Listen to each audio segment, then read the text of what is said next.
What's going on, everybody? Welcome to another episode of the Mind Your Marketing podcast. I'm your host, Jordan Shelton. Today on the show, we are welcoming Karen Starns, the CMO at OJO. Karen, how you doing? Hey, good, Jordan. Thanks for having me.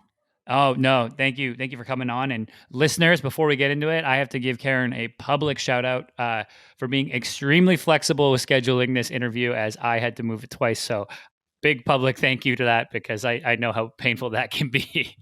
No worries at all.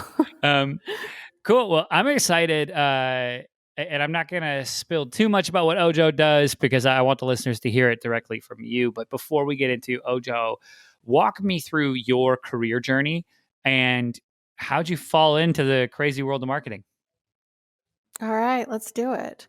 So let me kind of start with now, and then we'll move back in time. I've been CMO of OJO Labs since July of 2019, which is kind of crazy. My sense of time is completely off. It's like fast, faster, and then excruciatingly slow right now. Um, if you back up, I'm actually one of the few senior marketers that I know that actually studied marketing in college. I graduated from the University of Texas at Austin in 1989 when marketing was really different. And I'm really excited that I was able to go back in the fall as a lecturer in the Master of Science in Marketing program. So really closing that circle and being able to kind of give back as a marketer. If I look at my career trajectory, the things that I would say is like, I'm a brand marketer, I'm a tech marketer. I love the pace and the change and the agility that's needed to do that. If I were to steal from engineering language, I would say I'm a full stack marketer. I've done B2C, I've done B2B. I love them both. I'm doing them both right now. Working across brand, the best jobs always include brand, advertising, things like product marketing, research and insights, PR, in-house creative teams, as well as just kind of your traditional performance marketing or customer acquisition. I've worked at Microsoft. I was there for 13 years. Didn't intend to be a lifer, but that was a really good chapter of my career. 2 stints at Amazon as well as Pearson before I joined OJO Labs. If I talk just a little bit about the Microsoft experience, because it was such a big part of me kind of growing as a marketer and a leader. I joined in 2001 through the acquisition of Great Plains Software. So I actually moved from Houston, Texas to take a job in Fargo, North Dakota to join a mid-market company that then got gobbled up by Microsoft. So that's kind of what brought me to the Pacific Northwest, which is where I live some of the time right now. And I feel like I grew up at Microsoft. I was on the brand team and ended up leading the global brand portfolio, which I would say is my best job there. Headed up global advertising and then kind of wrapped that up leading Bing consumer marketing. So back in the day when Bing was trying to go head to head to unseat Google, we did a lot of fun stuff then. After 13 years, it was kind of like, okay, there are other great things to do at Microsoft, but there's also just kind of the pull to be like, okay, what can I, what's going on in the world? What can I do out there? And so I left to join Amazon, which even though it's just across town, is a really big transition. And, Amazonians kind of felt like, can people at Microsoft do real work? And the answer was yes, but there was a bit of work to do to kind of prove like, yeah, I'm ready to get my hands dirty and work in a different kind of company. So I joined to build the media strategy and consumer advertising muscle in my first stint and really dove into looking at things like Prime advertising, Fire TV. I was there when we launched the Fire phone and had a great time doing that, but ended up getting lured away to Pearson, which you may have heard of. Pearson's in the education sector, and shifted to basically take on a global role and travel around the world for about 2.5 years, mostly jumping between London, New York, and Seattle. And I headed up global marketing in that role. I ended up returning to Amazon and the role that I was in just before I joined OJO. I had the opportunity to work across the portfolio of smart home devices. So Echo, Alexa, Kindle, Fire TV, Ring, all the really good stuff in their portfolio. Oh, did you hear her? That was Alexa in my background. That's funny. That's I love it. That's no, continue, because that is so, I've had that happen so many times where I'm like, I yell about Google and then I have one right beside me and it starts talking to Yeah. me. So very, She very said, good. sorry, I don't know that All one. right. So we'll well, we'll pick it up. You're back, your second stint. Um, and what happened next? Yeah, so I kind of had the opportunity to work on brand, build an in-house creative team, work on research, um, and help drive that whole portfolio. Really, that has kind of Alexa at the center of things. And we could probably, Jordan, spend our entire time together talking about Amazon and how Amazon, for me, was a masterclass really in business and leadership. I'll probably leave it by just saying that I learned more there, kind of my 2 tours of duty, than any place that I had worked up until now. And now I'm able to kind of take all of that kind of history, all of that tech marketing, all of that, kind of business frameworks and mechanisms, and bring to bear as a member of OJO's executive team. And so I've already begun to bring a sampler of those ideas to the table. From a marketing perspective, the road up until now really has ensured that I'm anchoring my work and my team's efforts on consumer wants and helping anticipate their needs. The thing that really fires me up is being able to tap into those deeper motivations in the emotional territory that can be such a huge unlock. Right now, I've got a really small, scrappy team. I joined OJO as the third person in marketing, which feels really early to bring on a CMO. Right now, we're a team of 8 and growing. And, I'm thinking about kind of marketing with a capital M. We're doing brand, insights, product marketing, PR, storytelling, in-house creative, and really looking very much as like how marketing can be a growth driver for the company. Very cool.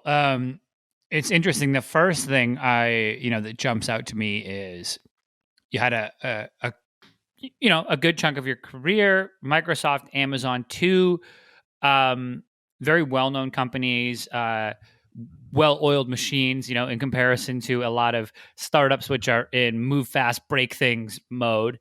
Just due to the nature that, Microsoft and Amazon broke those things 20 years ago. But what are some of the things that, from either a mindset standpoint, marketing strategy, philosophy, whatever it may be, that you took from those times at the corporate companies and brought them over and said, okay, we're going to insert this thinking into the startup and take that big business playbook and kind of, run some of these plays here at OJO? Was there anything that jumps out? Yeah, there are a couple, Jordan. The first thing I would say from Microsoft, it's looking at kind of the value of a strong brand, right? So brand being able to create pull, help people navigate, instill trust off the bat. And so when I kind of say I'm a brand marketer, so much of that came from really understanding what that meant at Microsoft and how you can carry that forward. And that doesn't mean that, it's a huge ad spend, but it's making sure that you're developing a relationship with consumers where that brand has value and brings value to the organization. I'd say there's a ton of stuff from Amazon, and even though, right, you're right that the company's been around for a really long time, the devices group in particular was more of a scrappy startup. And so the idea of like test and learn, have hypotheses, talk about why not to do things. I think there's a lot of just really great hygiene that happens in the business where you can show up in a marketing role as a business person and be so much more effective in the role that you have. And I bring that to work every day. I love it. And then, we talked a little bit there. You mentioned brand and the power of it. And obviously when you move over to a startup and, you know, people haven't heard of you. So now that you have that challenge, how do you approach PR, earned media? Is it traditional methods? Are you doing creative things? Like, how have you said, okay, because we've got to establish ourselves? Like, what paths have you taken to do that from a PR standpoint?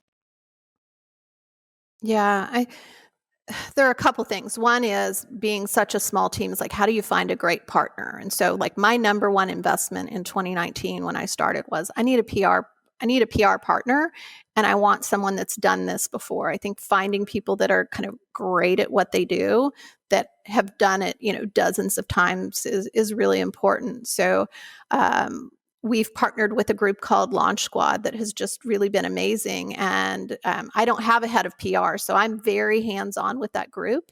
And I think that's really valuable because we're crafting the company narrative together, and also looking for what are those opportunities for us to go out and establish thought leadership with our CEO, for example, or find both. We're in the real estate industry, right? Avenues to speak and present and be part of the real estate conversation, but also being a fast moving tech company in Austin, Texas has also, garnered us a lot of interest. I'm super excited to share just today. Inc. has this new best in business list. And so we got a gold medal in real estate on that, and excited to see that earned media. A couple weeks ago, we were top in Texas and ranked number 29 in Deloitte's Technology Fast 500. And so there's a lot of things that doesn't necessarily help from a consumer perspective, but it's like, how are we building our profile within the industry where we can start to respond to inquiries, right? It's not all push. It's very similar to how I think of brand, right? It's you've got to lay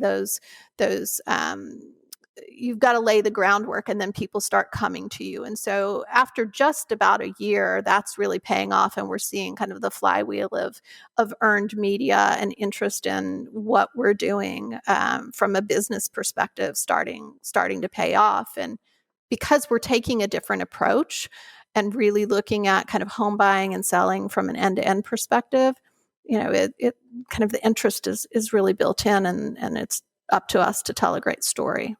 And something I want to pull out from that, right? Where if you get a nice PR mention in a tech crunch or something like that, although that might not drive customers to the real estate, solution itself, it's amazing for things like recruiting.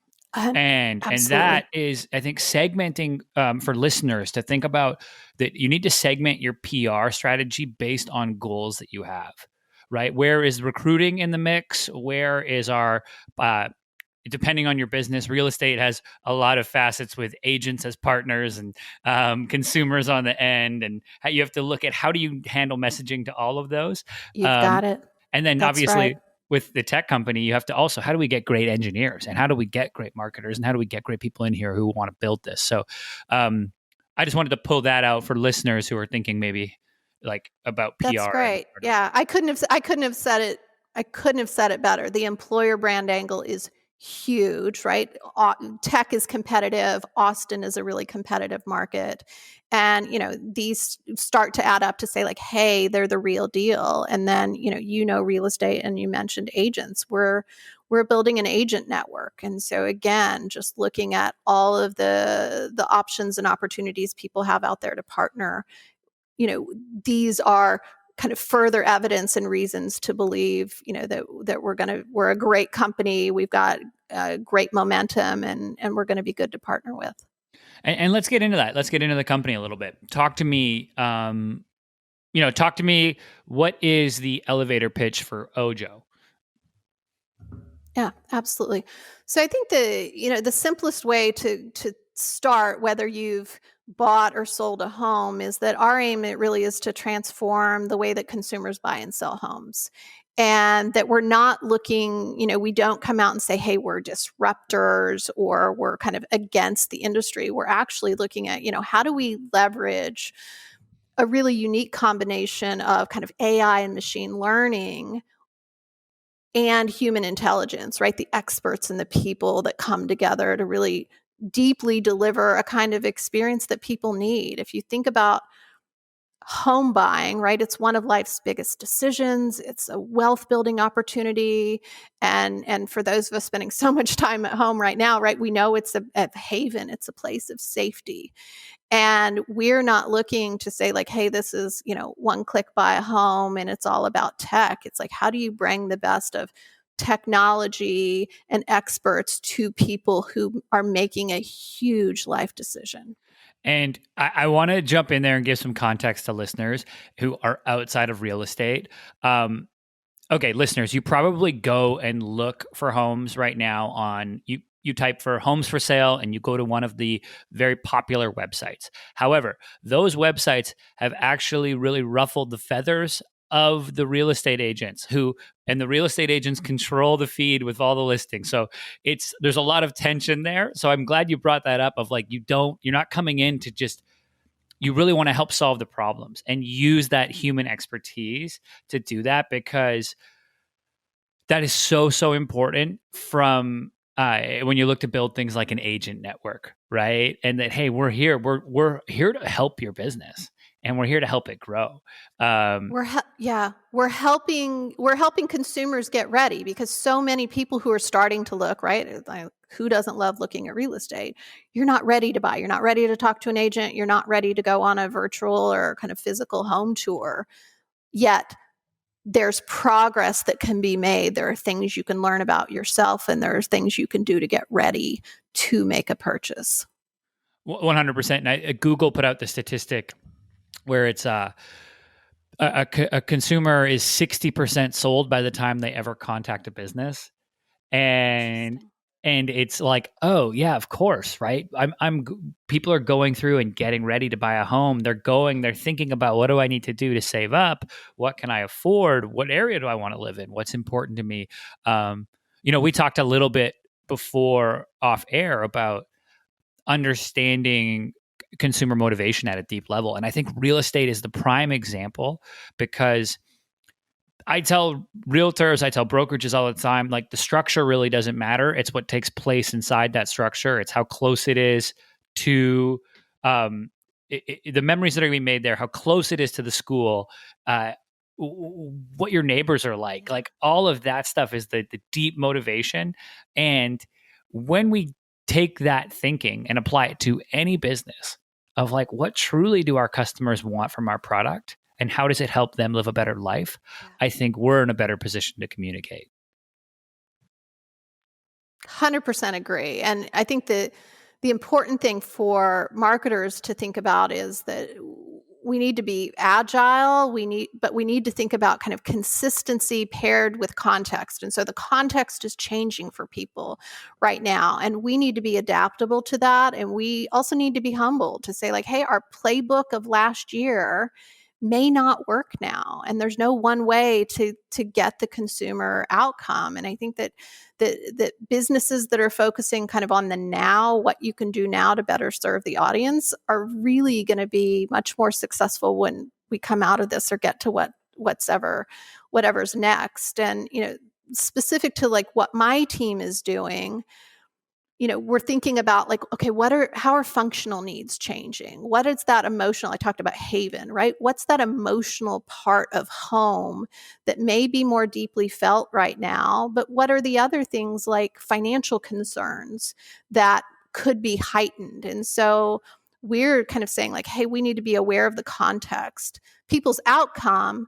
I need a home, I want a good school district, or whatever their priorities are. Those kind of highest level ones may not be changing, but the trade-offs and the thought process they're having kind of within that are. And so as marketers, to understand that and to really be able to kind of tap into that deeper emotion is going to help us be more successful than just kind of running our own playbook regardless. Yeah, it's thinking of new things, right? Like in real estate, for instance. Okay, dog shelters are out of dogs right now, right? Everyone in apartments got dogs. What are they going to need for that dog in about a year and a half? Oh, Yeah, they yard. want a yard. They want a yard. And Yeah. to start thinking about that and go, oh, okay, the lights start to connect. At least I remember a realtor actually told me that, and I was like, oh, ding, ding, ding, of course. And I catch myself looking for that stuff, outside of the city. So, um, thinking about where your customer's at and where they're at in the journey and how you can help them is just um, so important, and what their motivations are and how you can really help be the supporting actor in their starring role. I think it's can't be stated 100%, enough. right? They're the hero of their story, right? We're not the hero.